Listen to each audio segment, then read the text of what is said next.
Bonjour à toutes et à tous, Valentin Franc pour vous retrouver pour ce webinaire du mercredi 21 mars 2018 en amont de la fête du discours de Jean-Paul qui est attendu ce soir, je vous le rappelle, à 19 heures heure française.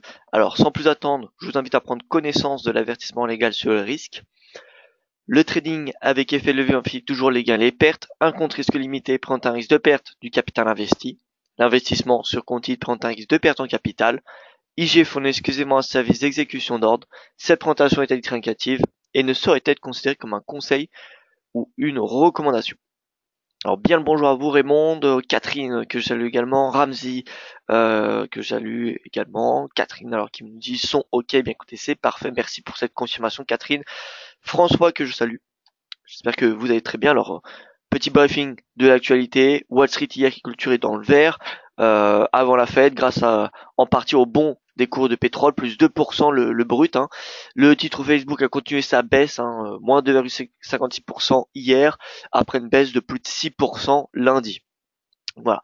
Donc on a eu un rebond globalement soutenu par les cours de pétrole, mais surtout technique. Je vous rappelle première semaine de bourse, lundi on avait Wall Street qui avait bien baissé à cause de, en particulier de Wall Street qui avait entraîné tout le secteur techno, puisque le secteur techno a un impact conséquent sur les marchés, eh bien ça va entraîner tous les marchés. Eh bien on a donc eu un petit rebond technique, c'est normal, hein. Le marché a recouvert un petit peu de ses pertes. Et donc voilà. Sinon, on a eu également le CAD et le peso mexicain qui sont renforcés hier grâce à l'abandon des États-Unis d'une de leurs propositions exigeant que 50% des produits, des voitures, pardon, que euh, que oui, 50% des produits américains dans les voitures importées dans le cas de l'ANA. Donc en clair, euh, excusez-moi donc pour la compréhension, les États-Unis proposaient que toutes les voitures importées au sein des pays de l'ALENA vers les États-Unis, donc en clair au Canada et au Mexique, étant donné que c'est les deux principaux pays producteurs des automobiles pour les États-Unis, eh bien les États-Unis exigeaient que au moins 50% de produits américains soient utilisés dans ces voitures importées. Donc voilà, les États-Unis ont abandonné cette proposition qui était une source de conflit au sein des négociations, des renégociations de l'ALENA, et ce qui permet donc au CAD et au peso mexicain de rebondir. Voilà, donc c'est une bonne nouvelle. Et également, hier, l'inflation britannique qui a ralenti plus rapidement que prévu à un plus bas de 7 mois à 2,7%, ce qui a permis au FTSE de progresser et à la livre de se stabiliser. Résumé de la science américaine des statistiques, donc vous voyez, à l'inverse d'hier, aujourd'hui on a plutôt un tableau qui est vert, DXY en hausse, le rendement du 10 qui prend 5 points de base avant la Fed, hein, 2,90%, Dow Jones, S&P, Nasdaq qui progresse avec une nette performance du Dow Jones, le Nikkei ce matin qui est à l'équilibre, en légère baisse comme on peut constater, le Gold qui progresse, il n'y a pas vraiment de mouvement très cohérent entre le Gold et le dollar juste avant la Fed, hein. Le nickel et le Hang Seng par contre qui clôture dans le rouge. Donc voilà, ça donne un biais plutôt mitigé pour les marchés actions. Au niveau du calendrier économique, alors mis à part la Fed, ce soir nous aurons à 10h30 seulement des statistiques britanniques. Donc vous voyez, nous aurons le taux de chômage, donc qui sera très important, le revenu hebdomadaire exclu bonus, également le revenu moyen bonus compris, parce que ça va être synonyme d'inflation. Vous voyez qu'ils sont attendus en hausse. Et donc, voilà, ça devrait être vraiment haussier pour le marché si ça se confirme, parce que, comme vous savez, qui dit hausse des salaires dit accélération de la consommation et donc de l'inflation. Mais nous aurons également, vous voyez, les emprunts nets du secteur public, les emprunts nationaux, et voilà. Et ensuite, 15 heures, vous voyez, vente de logements existants aux US. Et ensuite, il y aura la décision des taux du FOMC et ceux de la RBNZ à 21h, mais qui passeront clairement en second plan.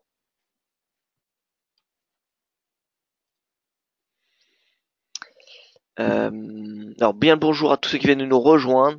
Bien le bonjour à tous. Alors Dexira, comme vous avez pu constater, hier on a eu une belle journée de hausse. Le cours a clôturé, vous voyez, 90 piles. Regardez la ligne clôture. Donc on a ouverture, plus haut, plus bas, clôture, 90 au pips près.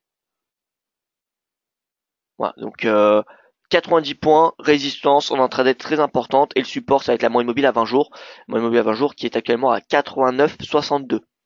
89,62, c'est un support en intraday, donc on peut voir que ce matin le dollar est vendu au bénéfice des autres devises forcément, en particulier l'euro et le CAD, comme on peut constater sur nos indices. Regardez, nos indices, les devises les plus haussières, c'est l'euro, le JBP et le CAD. L'euro, JBP, CAD. Et la devise la plus baissière, c'est le NZD et l'USD. Alors pourquoi le NZD il est baissier? Parce que lundi, on a également eu le prix des cours laitiers, et ils sont sortis en nette baisse. Et comme vous savez, la Nouvelle-Zélande, eh bien, c'est un exportateur, un producteur important de produits laitiers. Et donc dès qu'on a une baisse, c'est un peu comme le minerai de l'or pour l'Australie. Dès qu'on a une baisse du cours du lait, des produits laitiers, eh bien, on a le marché qui spécule à la baisse sur le dollar néerlandais. Voilà. Donc voilà, NZD et USD semblent les deux devises à shorter en intraday face à l'euro, le JBP ou même le CAD. J'ai dit bien en intraday, c'est-à-dire avant la Fed, voire même une heure avant la Fed, parce qu'une heure avant la Fed, il y aura déjà des mouvements qui vont commencer à naître, des mouvements spéculatifs en amont des nouvelles projections du FOMC et du discours de Powell. Voilà, et je vous rappelle qu'il y aura un webinaire spécial organisé par Yoav Nizar ce soir, donc à 18h45 heure française, et qui devrait durer une heure, le temps de couvrir le discours du FOMC, la hausse des taux et le discours de Jean-Paul. Le discours du FOMC, j'ai dit pardon, les projections du FOMC et le discours de Jean-Paul. Donc voilà, on fait un rapide tour des paires majeures, mais concrètement les paires majeures, on va pas y toucher non plus aujourd'hui, étant donné que tout va se jouer ce soir. En tout cas, l'euro, étant donné que le DXY est sur résistance, l'euro est sur support, comme on peut constater 1,2230, ça y est, il est revenu à 1,2230. C'est un support conséquent, hein, comme vous le savez, c'était la ligne de coup du double top, qui était finalement un faux signal, vous voyez. Mais donc voilà, l'euro qui est revenu sur support, donc plutôt un biais haussier en intraday. Le JPP, c'est pareil, pullback à 1,40 hier, plutôt un sentiment haussier ce matin, étant donné que le cours était sur son support psychologique. L'USD-CHF continue à progresser, vous voyez en amont de la Fed, 0,96, ça me semble possible.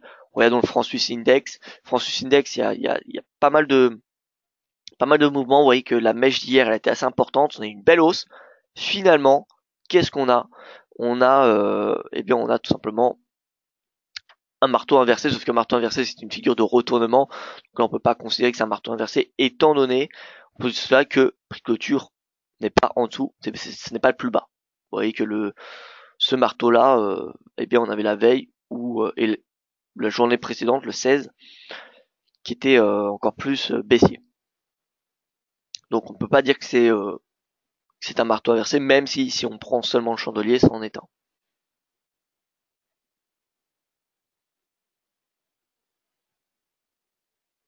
Donc voilà, l'USD-CHF, bon, stabilisation à 0,9550 à mon avis.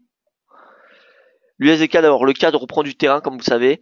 Donc le CAD reprend du terrain. L'USD, je pense que c'est possible de le shorter jusqu'à 1,30 en intraday. Je pense que c'est possible de le shorter en intraday. Au vu en tout cas du momentum, vous voyez la direction intraday, c'est baissier. Donc voyez, en plus le CAD, il n'y a pas tout le marché qui a pricé l'abandon des États-Unis d'exiger 50% de produits américains dans les voitures canadiennes et mexicaines importées aux États-Unis, bien évidemment. Donc voilà, je pense que le mouvement aussi sur le CAD devrait se poursuivre seulement en intraday, attention, parce qu'à partir de ce soir, eh bien, soit tous les devises, soit le dollar va progresser et toutes les autres devises vont se déprécier, ou alors on aura l'inverse.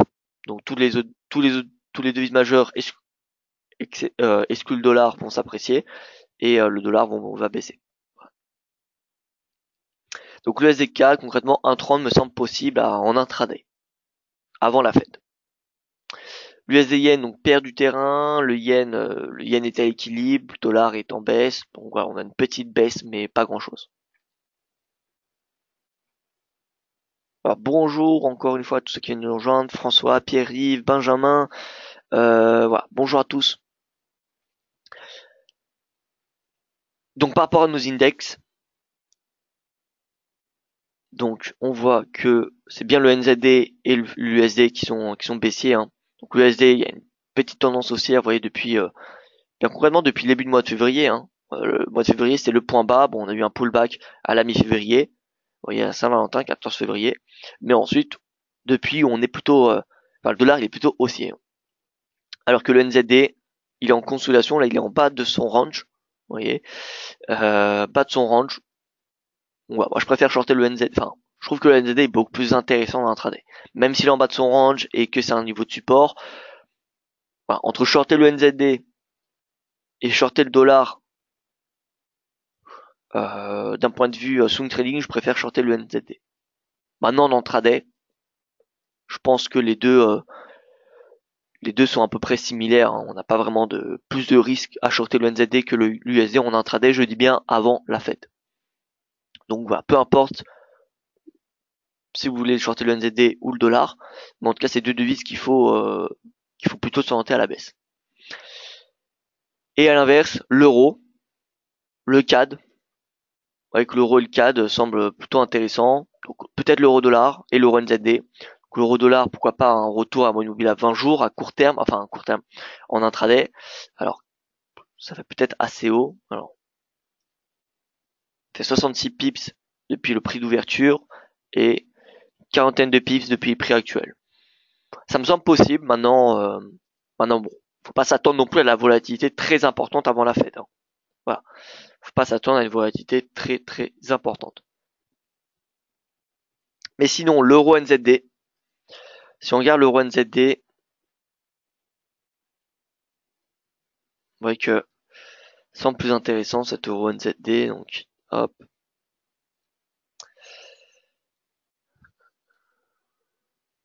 Alors, j'essaie de chercher des objectifs intermédiaires entre 1,75, vous voyez, et les niveaux de prix actuels. Donc là, le cours, il fait un breakout des 1,70. Bon, il y a des chances qu'il aille chercher les 1,75. Maintenant, tout va dépendre de la Fed. Ce soir, si la Fed est extrêmement hawkish, enfin, que Powell est suffisamment hawkish, le marché paiera le dollar. Et vous savez que la devise la plus contrarienne, j'ai envie de dire, au dollar, c'est l'euro. Donc, on aura normalement une sous-performance de l'euro face aux autres devises majeures. Et dans ce cas-là, l'euro NZD va consolider quelques temps autour des 1,70. Et on n'aura pas une hausse jusqu'à 1,75 si le dollar progresse après la Fed.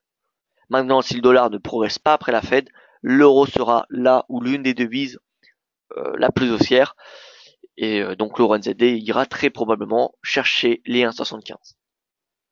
Donc voilà, tout va dépendre en swing pour l'euro NZD, mais en intraday, je vois pas réellement d'objectif assez intéressant. Voilà, pourquoi pas les 1,71, 68, vous voyez que c'est le plus haut prix de clôture. Vous voyez, c'est ce pivot là, hein, 25 octobre. Donc 1,61, 65, pourquoi pas. Sinon, ouais, je ne vois pas grand chose.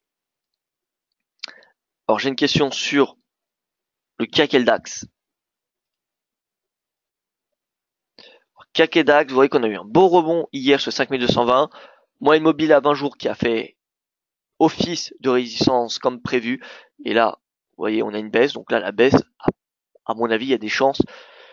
Je ne pense pas qu'on ira chercher les 5220 ou alors ce serait beaucoup trop beau. Enfin, ce serait vraiment, vous voyez, très propre d'un point de vue d'analyse technique. Mais pas très loin. Vous voyez, 5230, 5225. Voilà, je suis plutôt baissier en amont de la Fed. En plus de cela, on n'a pas vraiment de catalyseur qui vienne justifier la hausse des indices européens. L'euro qui est en hausse, le pétrole qui est en baisse enfin baisse, en tout cas qui ne progresse pas ce matin. Donc en plus de cela, on a une clôture mitigée en Asie.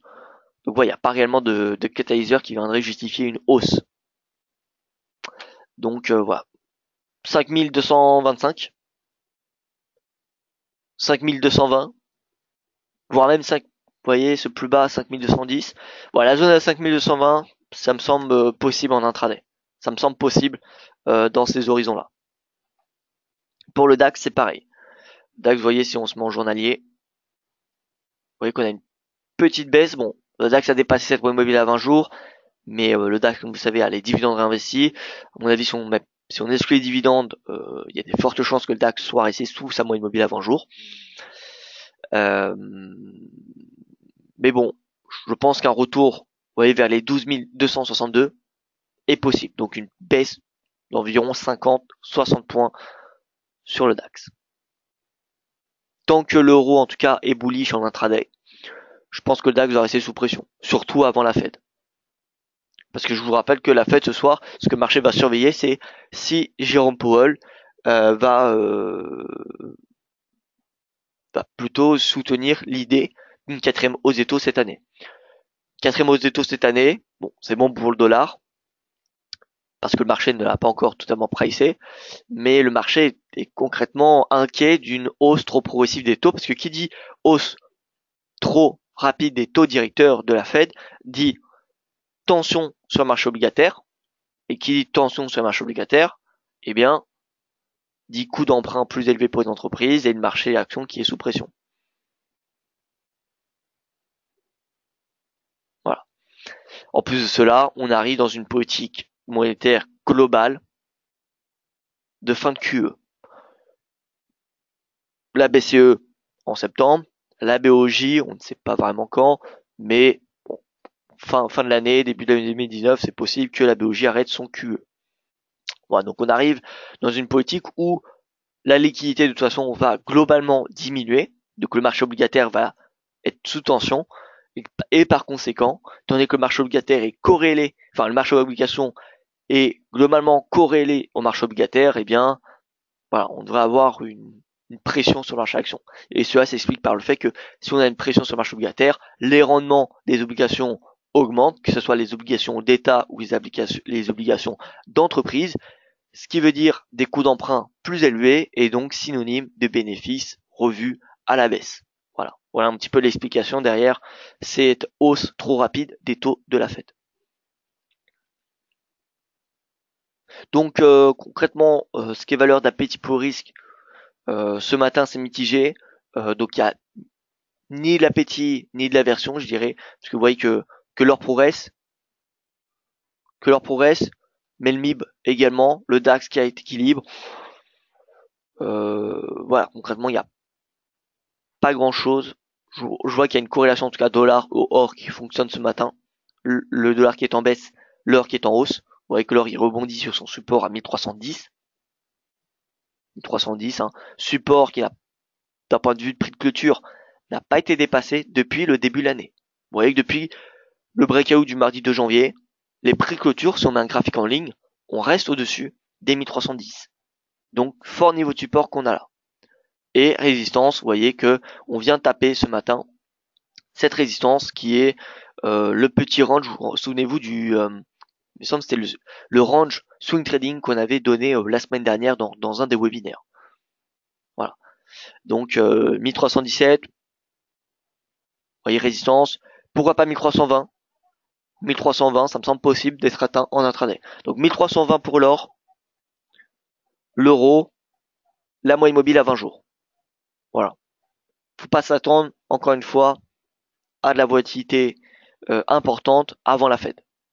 Mais en tout cas, il semblerait que la direction qu'il faut entreprendre avant la Fed, c'est baisse du dollar et donc hausse de l'or et hausse de l'euro.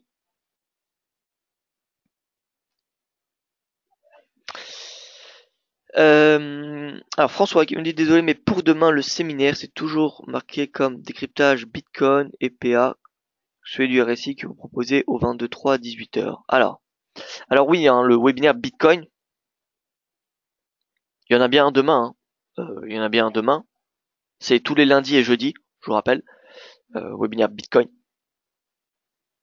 Alors voyons ça de plus près. Donc nous sommes le 21 mars. Donc ce soir, formation RSI à 18h, d'accord, heure française. Et demain, 22 mars, 30 minutes, oui, c'est bien ça, un décryptage du Bitcoin et de l'Ethereum. Donc c'est le webinaire de Yoav Nizar sur les crypto-monnaies, le mien, et tous les lundis à 13h, heure française. Donc on a choisi deux créneaux différents pour voilà, pour ceux qui ne peuvent pas à 17h, et bien peut-être qu'ils peuvent à 13h. Voilà.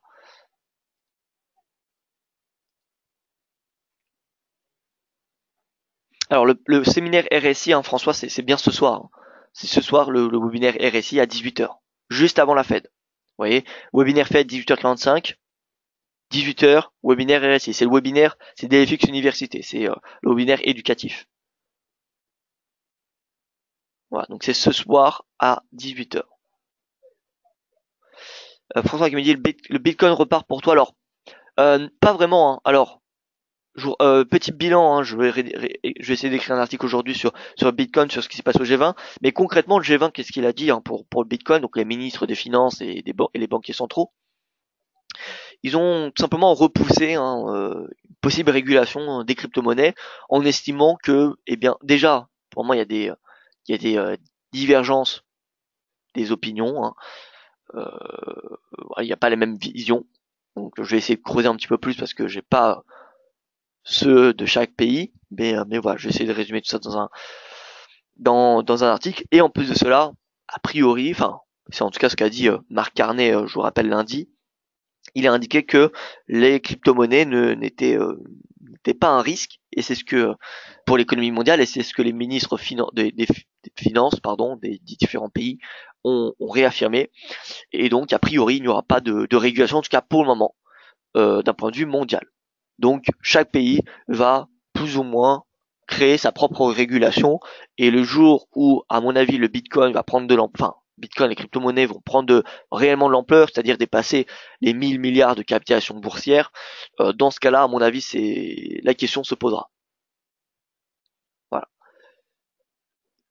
Donc, bon, c'est bénéfique pour Bitcoin a priori, mais enfin, je trouve que ce n'est pas réellement un catalyseur qui vient, comment dire, qui pourrait justifier une hausse, disons, jusqu'à 11 919. Pourquoi pas jusqu'à 10 000, mais voilà, je vois pas pourquoi il serait 11 919 après G20 qui aboutit à rien du tout, qui n'a rien abouti d'un point de vue crypto-monnaie, je dis bien.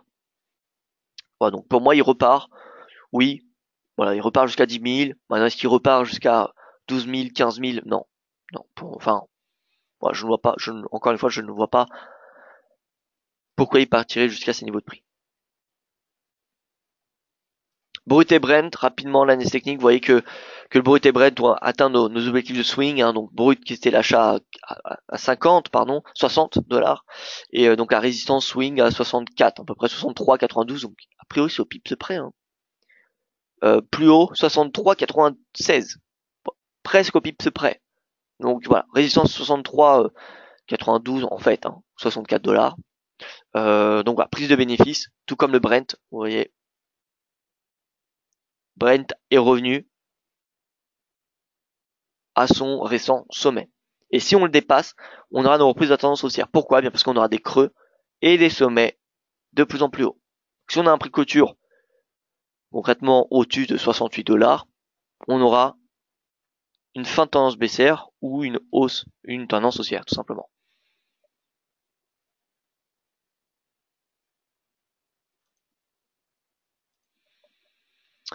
Voilà, donc n'hésitez pas à me poser vos questions, hein. Moi j'ai fait le tour, hein, du marché, hein. Concrètement, il n'y a pas grand chose ce matin comme vous en doutez. C'est ce soir, hein, qui est attendu la volatilité. Donc voilà, j'attends les dernières questions. L'or qui continue à progresser. L'euro s'achève de la part de Jean-Yves. Alors l'euro s'achève, vous voyez, qui reste à plat, hein, 17. Pour moi, il reste à plat. Encore une fois, euh, après ce soir, ça va être, même s'il n'y a pas le dollar qui est coté, hein, dans cette paire, vous voyez que c'est l'euro face au franc suisse, la Fed ce soir aura un impact. Comme vous le savez, l'euro, c'est la devise la plus contrarienne au dollar. Donc c'est celle qui va réagir la plus à l'extrême, soit la hausse, soit la baisse. Donc si le dollar prend une orientation haussière après la Fed, l'euro va sous-performer la quasi-totalité des devises.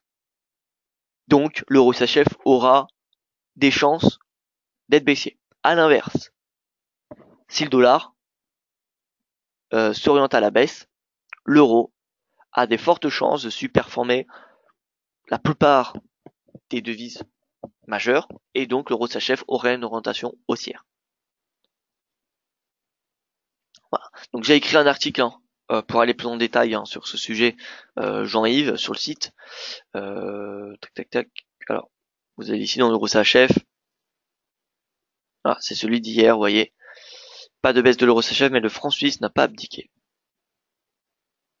Voilà. Et donc j'explique un petit peu toute cette bah,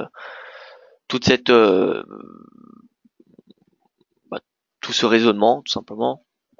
Sinon nous avons toujours le GBP-CHF. GBP-CHF, vous voyez, 1,34 qui est réatteint ce matin. Donc petite prise de bénéfice à prendre à 1,34 je pense pour ceux qui sont sur le CHF, GBP-CHF. Et ensuite je pense que les 1,35 semblent à portée de main.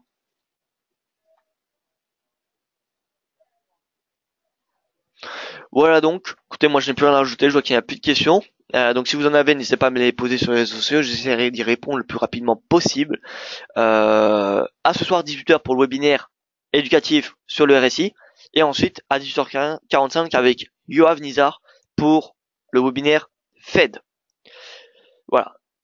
Excellente journée en attendant et à ce soir, fin d'après-midi pour les 2 prochains webinaires.